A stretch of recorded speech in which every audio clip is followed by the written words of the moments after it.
नमस्कार, मैं अर्पित आप सभी का स्वागत करता हूं आपके इस पसंदीदा प्रोग्राम गुड लक टिप्स में। दोस्तों, हमारी हमेशा कोशिश रहती है आपको नई जानकारी देने की और हर बार लेकर आते हैं हम आपकी समस्या के समाधान। आज फिर कुछ नई जानकारी के साथ रहेंगे हम आपके साथ आपके इस खास प्रोग्राम गुड लक टिप्स में।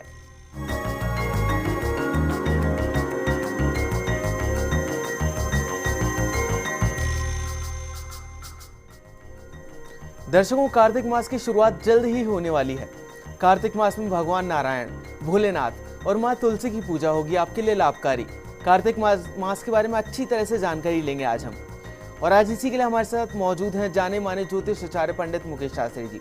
पंडित जी, आपका बहुत बहुत स्वागत है हमारे इस कार्यक्रम में। जय श्री कृष्णा, जय माता की, जय श्री हरि। चलिए तो देर किस बात की है, जानते हैं पंडित जी से कार्तिक मास के बारे में।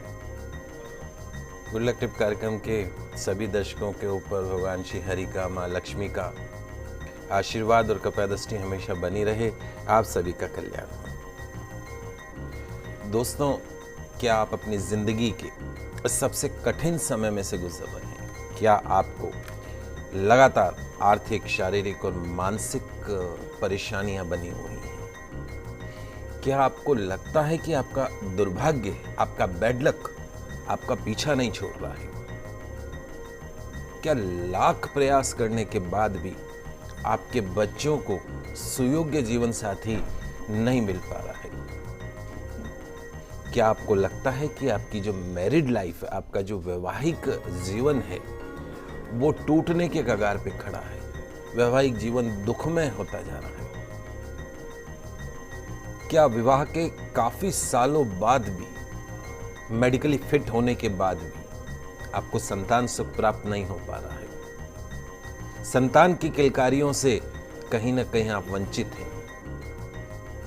क्या आपको लगता है कि आपकी संतान गलत संस्कार में जा रही है? यदि हां, तो मित्रों, कार्तिक मास में भगवान विष्णु, मां लक्ष्मी, भगवान शंकर, मां तुलसी जी की पूजा, गौ सेवा करना, दान कर्म करना आपकी सभी मनोकामनाओं को पूर्ण कर सकता है, सभी समस्याओं को दूर कर सकता है। आपकी जिंदगी में जो छाए हुए जो कष्ट हैं, सभी जो दुख हैं, आपका जो दुर्भाग्य है, आपका जो बैड लक है, जो सभी संकट हैं, उनके बादलों को कार्तिक मास दूर करने में सक्षम है। और मेरा दावा है कि यदि आप कार्तिक मास के अंदर 1 महीने संयम से भगवान श्री हरि की, मां लक्ष्मी की आराधना कर ले, तो निश्चित तौर पे भगवान की कृपा से आपका जो दुर्भाग्य है, आपका जो बैड लक है, वो सौभाग्य में बदल जाएगा, गुड लक में बदल जाएगा। आइए मित्रों, जानते हैं कि 28 अक्टूबर 2015, 28 अक्टूबर, अगले सप्ताह 28 अक्टूबर 2015 बुधवार के दिन से, ये जो बुधवार आने वाला है, उस दिन से शुरू हो रहे कार्तिक मास के महत्व के बारे में, द इंपॉर्टेंस ऑफ कार्तिक मास, और साथ में जानते हैं कि कैसे करें कार्तिक मास में भगवान नारायण की पूजा, भगवान भोलेनाथ की पूजा, मां तुलसी की पूजा।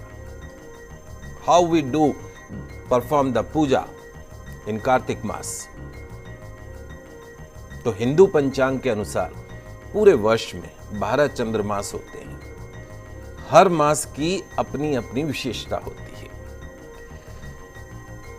और प्रत्येक मास में अलग अलग देवों की आराधना भी भगवान ने निर्धारित कर रखी है। प्रकृति ने, मतलब हिंदू समाज जो बनाया है, बड़ा सोच समझ के बनाया। हर मास की इंपॉर्टेंस है। इन 12 मासों में 8वें स्थान पर जो आने वाला मास है, वो है कार्तिक मास। शास्त्रों में कार्तिक मास को बड़ा ही पवित्र माना गया है, शुभ माना गया है। कार्तिक मास की विशेषता का जो वर्णन है, वो स्कंद पुराण में, नारद पुराण में, पद्म पुराण में बड़ी स्पष्टता से दिया गया है। स्कंद पुराण में लिखा है कि सभी मासों में उत्तम कार्तिक मास, सभी देवताओं में आराधना करना जो है, भगवान विष्णु की आराधना शुभ फल देती है। और सभी तीर्थों में बद्री नारायण तीर्थ शुभ माना गया है। पद्म पुराण के अनुसार कार्तिक मास धर्म, अर्थ, काम और मोक्ष देने वाला है। यही तो इंसान को चाहिए। धन भी चाहिए, काम भी चाहिए, मोक्ष भी चाहिए। कार्तिक मास समस्त तीर्थों, धार्मिक कृत्यों से भी पवित्रता है। इतना शुभ मास है दीपावली का जो त्योहार और ये जो सारे फेस्टिवल अगले 15-20 दिन में जो आने वाले हैं, उन सब का जो राजा है वो कार्तिक मास में है। कार्तिक मास में ही तो ये सारे फेस्टिवल आएंगे आपके, दीपावली, धनतेरस। तो शास्त्रों में कहा गया है कि कार्तिक मास में मनुष्य की सभी प्रकार की, चाहे वो शारीरिक हो, चाहे वो आर्थिक हो, चाहे वो मानसिक हो, उन सभी समस्याओं का समाधान बड़ी आसानी से मिल जाता है। कार्तिक मास में भगवान विष्णु की आराधना करने से जिन कन्याओं का विवाह नहीं हो रहा हो, 1 महीने यदि वो कार्तिक मास की आराधना कर लें, संयम रख लें, फिर देखिए कैसे उनके लिए सुयोग्य जो वर हैं उनकी लाइन लग जाती है। बहलाने फुसलाने के लिए नहीं है, प्रत्यक्ष में है। आप अपने घर के बड़े बुजुर्गों से पूछिएगा कार्तिक मास की महिमा। कार्तिक मास को तो मनुष्य के मोक्ष का द्वार माना गया है। मनुष्य के मोक्ष का द्वार, मुमुक्ष अर्थात किसी आशा से ईश्वर की आराधना करने वाले मनुष्य की आकांक्षाएं, उसके सपने जब ईश्वरीय कृपा से, प्रभु की कृपा से, मां लक्ष्मी की कृपा से जब वो उसके काम है, उसकी जो सोच है, उसकी जो मनोकामना है वो पूर्ण हो जाती है और उनका क्षय भी नहीं होता हो, तो निश्चित तौर पे मनुष्य को सद्गति प्राप्त होती है। कार्तिक मास में भगवान विष्णु के आशीर्वाद से, उनकी आराधना से सभी सुख प्राप्त किए जा सकते, इसमें कोई दो राय नहीं है। देखिए, लक्ष्मी किसको नहीं चाहिए, धन किसको नहीं चाहिए, आपको, हमको, सबको धन। और वास्तव में ये फैक्ट है कि बगैर पैसों के कुछ होगा नहीं। बच्चों की फीस जमा करानी, घर का राशन है, लोन की किश्तें हैं, अपना घर खरीदना है, बच्ची की शादी करनी है। आज की शादी में 25-30 लाख तो ऐसे ही लगते हैं, कहाँ से आएगा पैसा? सरकारी कर्मचारी जब रिटायर होता है, या तो मकान बना ले या अपने बच्चों की शादी कर ले। तो जीवन की जरूरतों को, बच्चों को उच्च शिक्षा दिलानी, हायर एजुकेशन इतनी महंगी होगी, तो पैसा कहां से आएगा? तो पैसा जो आएगा वो मेहनत से आएगा। मेहनत तो मजदूर भी करता है। मेहनत के साथ में भाग्य बहुत जरूरी है। तो भाग्य कहां से आएगा? तो लक्ष्मी को तो हम पूजते हैं, लेकिन उनके पति जो हैं भगवान विष्णु, उनको आजकल हमने साइड में बैठा रखा है। मेरा तो ये मानना है कि भगवान विष्णु की आराधना करो तो जहां पति बैठे हैं, पत्नी तो वहां पे बैठ ही जाएंगी। तो कार्तिक मास में भगवान विष्णु की आराधना चिर रूप से, स्थायी रूप से मां लक्ष्मी को आपके घर में निवास प्रदान करती है। इसी कार्तिक मास में धन्वंतरी की आराधना का पर्व, यम को संतुष्ट करके पूर्ण आयु प्राप्त करने वाला पर्व आता है। अमावस्या को लक्ष्मी को प्रसन्न कर संपन्नता को प्राप्त करने का मार्ग भी इसी कार्तिक मास में आता है। रूप 14, सजने संवरने का दिन भी इसी कार्तिक मास में आता है। और साथ ही साथ इसी मास की देव उठनी एकादशी को पिछले 4 महीने से जो हमारे विष्णु भगवान सोए हुए हैं, उनके जागने का दिन भी आने वाला है। मांगलिक कार्य जो है वो शुरू होने वाले, शादी ब्याह शुरू होने वाली है। कार्तिक मास में जितनी भी आराधना की जाए, निश्चित तौर पे उनका शाश्वत फल प्रदान होता है। पंडित जी, वो आगे हम आपसे कार्तिक पूर्णिमा का जो आध्यात्मिक महत्व होता है वो भी जानना चाहेंगे हम आपसे। शास्त्रों में वर्णन मिलता है कि कार्तिक मास में भगवान श्री हरि की आराधना और उनका मंगलगान करने से 4 माह की वो योग निद्रा से जागते हैं। भगवान विष्णु मनुष्य के लिए सर्व कल्याणकारी देव है, इसलिए उनके जागते ही सभी समस्याओं के समाधान का मार्ग स्वतः ही खुल जाता है। इस मास में, कार्तिक मास में, प्रत्येक घर की शक्ति अर्थात लक्ष्मी स्वरूपा महिलाएं यदि भगवान का दीप जलाकर स्तुति करती हैं तो कार्तिक मास में पूरे परिवार की उन्नति होती है, दुखों का नाश होता है। दीपदान का विशेष महत्व है, कष्टों का नाश होता है।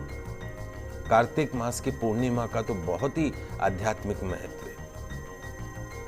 उस दिन भगवान विष्णु का मत्स्य अवतार हुआ था। स्पष्ट है कि जल में विचरण कर रहे मत्स्य की भांति मनुष्य को लचीलेपन और विपरीत से विपरीत परिस्थितियों में स्वयं को विचलित न होने की प्रेरणा देने के लिए ही भगवान श्री हरि ने रूप धारण किया था। समुद्र में आपको फेंक दिया, आप तैरेंगे, संघर्ष करेंगे। वो शक्ति कहां से आती है? वो भगवान से आती है, और उसी के लिए ही तो उन्होंने वो अवतार लिया था कि आप सीखें। तो कार्तिक मास की पूर्णिमा को ही भगवान शिव ने त्रिपुर नामक राक्षस का वध किया था और उससे वो त्रिपुरारी कहलाई। तो कार्तिक मास में तीर्थ स्नान, गंगा स्नान, सभी शुभ नदियों का स्नान सभी कष्टों से मुक्ति देने वाला बताया गया है। कार्तिक में जो व्रत रखते हैं उनको सबसे पहले गंगा, भगवान विष्णु, भगवान शिव और भगवान सूर्य का स्मरण करके नदी, तालाब, जहां पे भी पोखर, जहां शुद्ध जल मिल जाए उस जल में प्रवेश करना चाहिए। उसके बाद में नाभि पर्यंत, नाभि तक आधा शरीर पानी में डूब जाए, जल में खड़े होकर विधिपूर्वक स्नान करना चाहिए। संभव नहीं हो, गृहस्थ व्यक्ति हो, काला तिल, आंवले का चूर्ण आप अभी से ही बुधवार से पहले घर में ला के रख लीजिए। काले तिल और आंवले का चूर्ण जो है वो लाके अपने घर के सुंदर से बाथरूम में डिब्बे में रख लीजिए। नहाने से पहले उसको आपको अपने शरीर पर लगाना है, स्नान करना है। तीर्थ स्नान के समान पुण्य मिलता है। पूरे कार्तिक मास में आंवले का चूर्ण और काले तिल से स्नान करने से गंगा स्नान का पुण्य मिलता है। सन्यासी जो लोग हैं, विधवाएं जो हमारी दर्शक हैं, उनको तुलसी के पौधे की जड़ में लगी हुई जो मिट्टी होती है, तुलसी की जड़ की जो मिट्टी होती है, वो शरीर पे लगा के स्नान करना मोक्ष की तरफ ले जाती है। ध्यान रखिएगा, सप्तमी अमावस्या नोट कर लीजिएगा, सप्तमी, अमावस्या, नवमी, द्वितीया, दशमी और त्रयोदशी को काले तिल और आंवले का प्रयोग वर्जित है। तो आधा डूबने के पश्चात में व्रती जो व्रत कर रहा है कार्तिक मास का, जिसने संकल्प ले रखा है, जल से निकलकर शुद्ध वस्त्र धारण करके विधि विधान पूर्वक भगवान विष्णु का पूजन करना चाहिए। पंडित जी, दीपदान और तुलसी का भी बहुत महत्व माना गया है कार्तिक मास में, तो उनके बारे में जानना चाहेंगे माँ बाप से। देखिए, दीपदान करने का कार्तिक मास में विशेष महत्व है। पूरे दीपावली पे तो आप दीपदान करते ही हैं, दीपक जलाते हैं, लेकिन पूरे कार्तिक मास में दीपदान करने से आपके जीवन में जाने अनजाने में संचित पाप नष्ट होते हैं। पिछले जन्म में किए गए पाप नष्ट होते हैं और इस जन्म में मनुष्य योनि में है। बहुत पाप होते हैं, कभी झूठ भी बोलते हैं, कभी गलत भी देखते हैं, बहुत सारे हम पाप करते हैं, कभी दिल भी दुखाते हैं। तो वो सभी पाप यदि आप कार्तिक मास में दीपदान करते हैं तो नष्ट होते हैं। स्कंद पुराण में कहा गया है कि कार्तिक मास में जो व्यक्ति, जो इंसान देवालय, नदी के किनारे माँ तुलसी जी के समक्ष और अपने शयन कक्ष में, बेडरूम में, वेरी इंपॉर्टेंट थिंग, बेडरूम में भी दीपक जलाता है, उसे सर्व सुख प्राप्त होते हैं। कार्तिक मास में भगवान विष्णु एवं मां लक्ष्मी के निकट दीपक जलाने से अमिट फल प्राप्त होता है। कार्तिक मास में की गई भगवान विष्णु और मां लक्ष्मी की उपासना असीमित फल देने वाली मानी गई है। दीपदान करने से तो विष्णु जी की कृपा प्राप्त होती है। और आप यदि दीपदान करते हैं तो उसके पीछे कंसेप्ट क्या है? उसके पीछे कंसेप्ट ये है कि आपके जीवन में जो अंधेरा छाया हुआ है, जो अंधकार है, जो दुर्भाग्य के जो बादल हैं, समस्याओं की जो घनी रात है, उसका अंधेरा दूर होता है, भाग्य में वृद्धि होती है। इसी प्रकार कार्तिक मास में तुलसी आराधना का विशेष महत्व बताया गया है। भगवान विष्णु को पूज रहे हैं तो उनकी पत्नी को भी तो कम से कम पूज लीजिए। ये ऐसी पूजा है जिसमें आपका पैसा नहीं लगता है कि रोज के आपके 200 रुपए पूजा में खर्च हो रहे हो। तुलसी लगभग हर घर के अंदर मिलती है। पौराणिक कथा के अनुसार गुणवती नाम की एक स्त्री थी। उसने कार्तिक मास में मंदिर के द्वार पर तुलसी जी की एक सुंदर सी वाटिका लगाई। उस पुण्य के कारण वो अगले जन्म में सत्यभामा बनी और सदैव कार्तिक मास का व्रत करने के कारण वह भगवान श्री कृष्ण की पत्नी बनी। इतनी इंपॉर्टेंस है। तुलसी जी की आराधना करने से भगवान श्री कृष्ण की पत्नी बनने का सौभाग्य प्राप्त हुआ। कितनी बड़ी बात है। कार्तिक मास में तुलसी जी की विवाह की परंपरा भी है, जो कि कार्तिक मास की पूर्णिमा तिथि को किया जाता है। शालिग्राम के साथ में तुलसी जी का विवाह किया जाता है। तुलसी जी के पौधे को सजाया संवारा जाता है और भगवान शालिग्राम का पूजन किया जाता है। और शालिग्राम के साथ में शालिग्राम को विष्णु का स्वरूप माना गया है। स्वयं प्रतिष्ठित होते हैं, उनके साथ में उनका विधिवत विवाह किया जाता है। तो पूरे कार्तिक मास के दौरान तुलसी के समीप दीपक जलाने से मनुष्य अनंत पुण्य का भागीदारी बनता है। पूरे कार्तिक मास में मां तुलसी के समीप दीपक जलाने से व्यक्ति को साक्षात लक्ष्मी की प्राप्ति होती है, क्योंकि तुलसी जी में तो साक्षात लक्ष्मी का वास माना गया है। अब आप बताइए, अगर एक दीपक जलाने से पूरे 1 महीना के आप एक दीपक नहीं जला सकते हैं, एक दीपदान नहीं कर सकते हैं मां तुलसी जी के समक्ष? आप करके तो देखिए। आप भी यही हैं और मैं भी यही हूं। आप खुद कहेंगे कि नहीं पंडित जी, गुरु जी, आपने जो हमको बताया और हमारे जीवन में बहुत बड़े चमत्कार हमको देखने को मिलते हैं। तो जो व्यक्ति ये चाहता है कि उसके घर में सदैव शुभ कर्म हो, सदैव सुख रहे, शांति रहे, कलह कलेश नहीं हो, धन की कमी नहीं हो, अन्न की कमी नहीं हो, बच्चे राजी खुशी रहे, तो ऐसे लोगों को मां तुलसी जी की आराधना कार्तिक मास में अवश्य करनी चाहिए। अक्सर एक प्रश्न आता है कि तुलसी बहुत जल्दी सूख जाती है पंडित जी।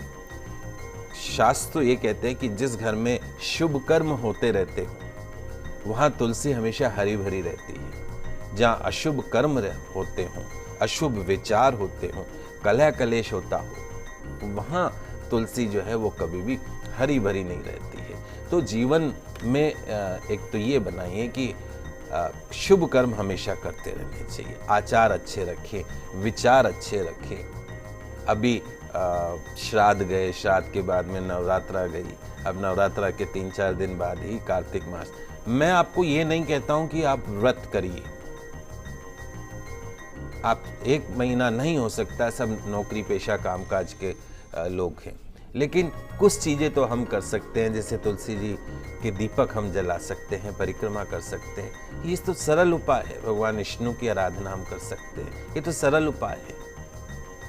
तो यदि आप 1 महीना कार्तिक मास में दीपदान करते हैं, आपके जीवन में आपको बहुत जबरदस्त रूप से आपको शुभ परिणाम देखने को मिलेंगे, चमत्कारिक परिणाम आपको देखने को मिलेंगे।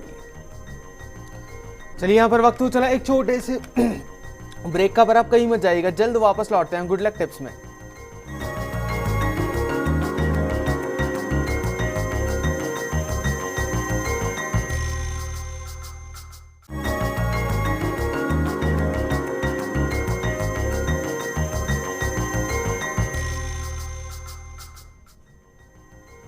ब्रेक के बाद एक बार फिर से आप सभी का स्वागत है गुड लक टिप्स में।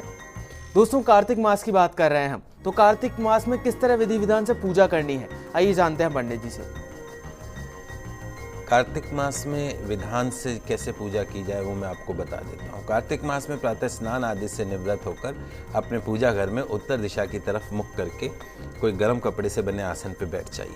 आचमन कीजिए, प्राणायाम कीजिए, एक चौकी अथवा बाजोट की अपने सामने स्थापना कर लीजिए। उसके ऊपर लाल या पीला वस्त्र बिछाकर केसर से स्वस्तिक का चिन्ह बना दें।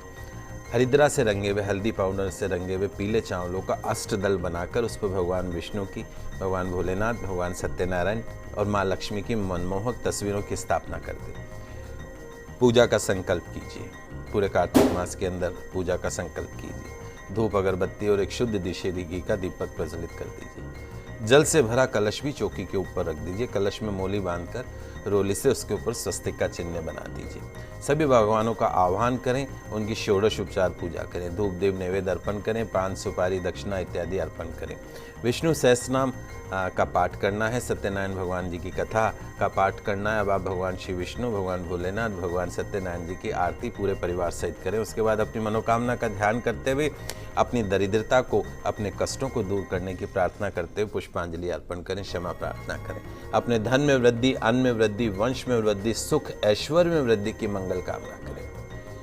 पूरे कार्तिक मास में पवित्र नदियों, सरोवर, धर्म स्थान में जैसे गंगा, यमुना, गोदावरी, नर्मदा, अयोध्या, काशी, हरिद्वार में स्नान करने से विशेष पुण्य की प्राप्ति होती। जो मनुष्य कार्तिक मास में तुलसी पूजन करता है, दीपदान करता है, तिलदान करता है, नदी स्नान, साधु संतों की सेवा करता है, भूमि शयन करता है, मौन व्रत का पालन करता है, तिल मिश्रित जल से स्नान करता है, पलाश पत्र के पत्तल में भोजन करता है, उसके युगों युगों के संचित जो पाप हैं वो स्वतः ही नष्ट हो जाते हैं। और जो मनुष्य कार्तिक मास में संध्या काल में श्री हरि के नाम से देवालयों में, मंदिरों में, चौराहों में, पीपल के वृक्ष के नीचे, तुलसी के पौधे के समक्ष तो तिल के तेल का दीपदान करते हैं, उनके जीवन में सदैव आलोकित प्रकाशित होता रहता है। अतुल लक्ष्मी, सौभाग्य, अक्षय संपत्ति की प्राप्ति होती है। तो मासों में श्रेष्ठ कार्तिक मास में श्रेष्ठ कर्म करें। स्नान, ध्यान, दान करते हुए, माँ तुलसी जी की आराधना करते हुए अनन्य पुण्य के भागीदार बने। यही इस मास की श्रेष्ठता का रहस्य है। कार्तिक मास बहुत ही पवित्र मास माना जाता है। भारत के सभी तीर्थों के समान पुण्य फलों की प्राप्ति एक इस मास में मिलती है।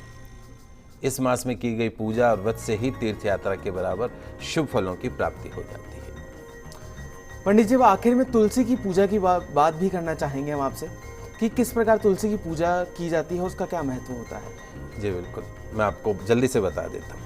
एक प्रसंग बता रहा हूँ, बहुत कम सुना होगा। एक बार राधा जी अपनी सखी से बोली कि सखी, तुम श्री कृष्ण की प्रसन्नता के लिए किसी देवता की ऐसी पूजा बताओ जो परम सौभाग्यवर्धक हो। तब समस्त सखियों ने श्रेष्ठ चंद्रनना ने अपने हृदय में एक क्षण तक कुछ विचार किया, फिर बोली, राधे, परम सौभाग्यदायक और श्री कृष्ण की प्राप्ति के लिए एक वरदायक व्रत है, वो है तुलसी की सेवा। आप तुलसी सेवन का ही नियम लेना, क्योंकि तुलसी का यदि स्पर्श अथवा ध्यान, नाम संकीर्तन, आरोपण, सेचन किया जाए तो महान पुण्य पद मिलता है। तो हे राधे, जो तुलसी जी की प्रतिदिन 9 प्रकार से भक्ति करते हैं, वे कोटि कोटि सहस्त्र युगों तक अपने उस सुकृत्य का उत्तम फल भोगते हैं। मनुष्यों की लगाई हुई तुलसी जब तक शाखा, प्रशाखा, बीज, पुष्प और सुंदर दलों के साथ पृथ्वी पर बढ़ती रहती है, उनके वंश में जो जो जन्म लेता है वो सभी हजार कल्पों तक श्री हरि के धाम में निवास करते हैं। जो तुलसी मंजरी सिर पर रखकर प्राण को त्यागता हो, सैकड़ों पापों से युक्त क्यों न हो, यमराज उसकी ओर देखता भी नहीं है। सीधा डायरेक्ट उसको लोक में एंट्री मिलती है भगवान के श्री धाम में। तो इस प्रकार चंद्रनना की कई बात सुनकर राशेश्वरी श्री राधा ने साक्षात श्री हरि को संतुष्ट करने वाले तुलसी सेवन का व्रत आरंभ किया। तुलसी मंदिर के मध्य भाग में हरे पल्लवों से सुशोभित तुलसी की स्थापना करके श्री राधा ने अभिजीत मुहूर्त में उनकी सेवा प्रारंभ की। माता रानी राधा जी ने आश्विन शुक्ल पक्ष की पूर्णिमा से लेकर चित्र पूर्णिमा तक तुलसी सेवन व्रत का अनुष्ठान किया। व्रत आरंभ करके उन्होंने प्रति मास पृथक पृथक रस से तुलसी जी को सींचा। कार्तिक मास में दूध से, मक्सर में गन्ने के रस से, पोष में दाक्षा के रस से, माघ में 12 मासी आम के रस से, फाल्गुन में अनेक वस्तुओं से मिश्रित मिश्री के रस से और चैत्र मास में पंचामृत से तुलसी जी का सेचन किया। वैशाख कृष्ण प्रतिपदा के दिन उद्यापन का उत्सव किया। उसी समय सुवर्ण सिंहासन पर विराजमान हरिप्रिया तुलसी देवी जी प्रकट हुई। उनकी 4 भुजाएं थी, कमल दल के समान विशाल नेत्र थे, 16 वर्ष की सी अवस्था, श्याम कांति, मस्तक पर हेम में किरीट प्रकाशित था, कानों में कंचन में कुंडल झलमिला रहे थे। गरुड़ से उतरकर तुलसी देवी ने रंगवल्ली जैसी श्री राधा जी को अपनी भुजाओं में अंक में भर लिया और बोली कि हे कलावती राधे, मैं तुम्हारी भक्ति से प्रसन्न हूँ। इंद्रिय, मन, बुद्धि, चित्त द्वारा जो मनोरथ तुमने किया वह सब तुम्हारे सम्मुख सफल हो। इस प्रकार हरिप्रिया तुलसी जी को प्रणाम करके वृषभानुनंदिनी राधा जी ने उनसे कहा कि हे देवी, गोविंद के युगल चरणों में मेरी भक्ति बनी रहे। ऐसा तथास्तु कहकर हरिप्रिया अंतर्ध्यान हो गई। इस प्रकार पृथ्वी पर जो मनुष्य श्री राधा रानी के इस विचित्र उपाख्यान को सुनता है, भगवान श्री कृष्ण को पाकर कृतकृत हो जाता है। तो दोस्तों, हमारे कार्यक्रम आपको जरूर पसंद आया होगा। पंडित जी, हमारे स्टूडियो में आने के लिए और दर्शकों की समस्याओं का समाधान करने के लिए आपका बहुत बहुत शुक्रिया। आप सभी का आने वाला कार्तिक मास बहुत शुभ हो, मंगल हो। जय श्री कृष्णा, जय माता की, जय श्री हरि। अगर आप भी अपनी कोई भी समस्या का समाधान चाहते हैं पंडित जी से, तो आप हमें कॉल कर सकते हैं, आप हमें ईमेल भी कर सकते हैं। हमारा ईमेल आईडी है goodlucktips@firstindianews.com।